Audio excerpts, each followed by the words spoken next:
జగన్మోహన్ రెడ్డి గారికి జనం రాకోకుండా ఉండటం కోసం మీరు పడుతున్న పాటలు చూస్తుంటే నవ్వు వస్తుందయ్యా. ప్రజాస్వామ్యంలో ఒక ప్రధాన ప్రతిపక్ష నాయకుడు కాకపోయినప్పటికీ, మీరు ఇవ్వకపోయినప్పటికీ, ఆయన వెళుతుంటే వస్తున్న ప్రజాదరణ చూసి ఓర్వలేక ఎన్నిసార్లు మాట్లాడారా నాకు అర్థం కాదు. మొన్న సింగపూర్లో ఉన్నప్పుడు దగ్గర నుంచి చంద్రబాబు నాయుడు గారు డీజీపీతో ఎన్నిసార్లు మాట్లాడాడు, లోకేష్ సర్వశ్రేష్ఠ త్రిపాఠి గారితో ఎన్నిసార్లు మాట్లాడారు. ఈ పని పడలేదు మీకు? ఇక జగన్మోహన్ రెడ్డి గారు మీటింగులు సక్సెస్ కాకుండా ఉండటం కోసం మీ దగ్గర ఉన్నటువంటి పోలీసు యంత్రాంగాన్ని మొత్తం ఉపయోగిస్తారా? సిగ్గుందని అడుగుతా ఉన్నా. సిగ్గు లేనటువంటి పనులు చేస్తా ఉన్నారు. నాకు ఇవన్నీ చెబుతుంటే ఒక కథ గుర్తొస్తుంది. ఒక కథ చెప్పాలి. ఇప్పుడు శని మీకు తెలుసుగా, శనీశ్వరుడు పెట్టాడంటే ఏలినాటి శని అంటారు. శనీశ్వరుడు ఎవరైనా పడతాడంట. దానికి ఎవ్వరూ అతీతులు కాదు. దానికి ఒక కథ ఉంది. అదేంటంటే శివుడు, మహాశివుడిని కూడా శని పట్టాడంట. మహాశివుడు కదా, అందుకని శనీశ్వరుడు వెళ్ళి ముందుగా చెప్పాడంట, మహాశివ నీకు రేపు 7 గడియలు నేను పట్టబోతున్నాను అని. నన్ను పడతావా? ముల్లోకాలకే అధిపతినైనటువంటి ఈశ్వరుని నన్నేను ఎలా పడతావు చూస్తా అని అన్నా అంట. అని 7 సముద్రాలు దాటి వెళ్ళిపోయాడట. ఒక కాకులు దూరని కారడివి, చీమల దూరని చిట్టడివి. అక్కడ పెద్ద మర్రి చెట్టు ఉందంట. ఆ మర్రి చెట్టు త్వర దాక్కున్నా అంట. ఎవరు? శివుడు. ఆ 7 గడియలు దానిలో దాక్కున్నా అంట. దాక్కున్న తర్వాత బయటకు వచ్చాయంట. అప్పుడు శివుని అప్పుడు శనీశ్వరుని పిలిచాయంట. ఏ శనీశ్వరా, 7 గంటలు నేను ఎక్కడ దాక్కున్నానో తెలుసా?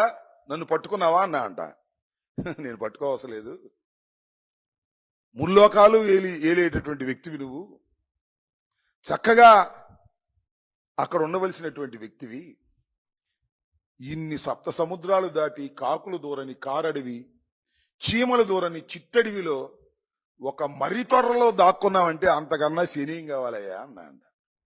అట్లాగే 164 సీట్లు తెచ్చుకుని ఈ ప్రభుత్వాన్ని సక్రమంగా పరిపాలించవలసిన మీరు చివరికి జగన్మోహన్ రెడ్డిని కట్టడి చేసే స్థాయికి ఎందుకు దిగజారిపోయారయ్యా? మీకు శని పట్టిందయ్యా, అంతకు మించి ఏమీ లేదు.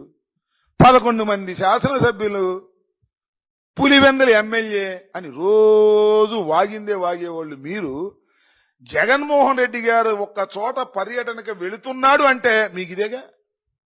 ఏమనుందా? పోలీస్ యంత్రాంగాన్ని మొత్తం పెట్టేస్తున్నారే, లక్షల కోట్ల రూపాయలు ఖర్చు పెట్టేస్తున్నారే. ఇంత శని మీకు ఎందుకు పట్టిందయ్యా నాకు అర్థంగా? శుభ్రంగా పరిపాలన చేసుకోండి అయ్యా. సింగపూర్ వెళ్ళి తీసుకురారో మాకు తెలుసు. ఇచ్చిన హామీలను నెరవేర్చేటటువంటి ప్రక్రియలో కూడా వెనుకబడిపోయి జగన్మోహన్ రెడ్డి గారిని కట్టడి చేయటం మాత్రమే ఈ కూటమి ప్రభుత్వం పని, బాబు కొడుకుల పని. ఏ మాటకు ఆ మాట చెప్పాలి. చంద్రబాబు నాయుడు చాలా సీనియర్ మహానుభావుడు, ఆయన బుర్ర కూడా పోయింది. ఈ చిట్టినాయుడు దెబ్బకి, వాళ్ళ అబ్బాయి దెబ్బకి ఆయన బుర్ర కూడా పోయింది. 24 గంటలు ఇదే పని. జగన్మోహన్ రెడ్డి గారు ఎక్కడికి వెళ్తే అక్కడ జనం రాకుండా కాపలా కాద్దామని పోలీసుల్ని. ఏంది మీ కర్మ? ఇలాంటి శని బట్టి మీరు ఏడుస్తున్నారు తప్ప జగన్మోహన్ రెడ్డి గారిని ఆపటం ఎవడి వల్ల కాదు. సరిగదా?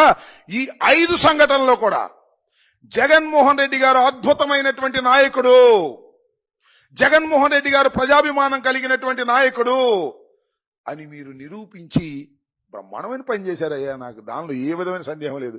మేదో దిగులుగా ఉన్న 11 వచ్చిందని కాదు. జగన్మోహన్ రెడ్డి గారు ఎక్కడికి వెళితే అక్కడ అత్యధికమైన జనం వస్తున్నారనేటువంటి మాట ఇవాళ కలిగే విధంగా చేశారు. దానిలో మీ పోలీసు పాత్ర కూడా చాలా గణనీయంగా ఉందని ఈ సందర్భంగా మనం చేస్తున్నా. మీరు ఒకటే గుర్తుపెట్టుకోండి, ఎవరినైనా తొక్కాలి అనుకుంటే అంతకన్నా వేగంగా పెరుగుతారు అని చెప్పడానికి చరిత్రలో మీ సంఘటన గుర్తుపెట్టుకోమని కూడా ఈ సందర్భంగా నేను మనవి చేస్తున్నా. ఇలాంటి దుర్మార్గమైనటువంటి కార్యక్రమాలు మీరు చేసి జగన్మోహన్ రెడ్డి గారి యొక్క ప్రజాదరణని మీరు చూపించేటటువంటి కార్యక్రమం చేస్తున్నారు. దాని సంగతి తర్వాత మీకే అర్థమవుతుందని కూడా ఈ సందర్భంగా మనవి చేస్తున్నాం.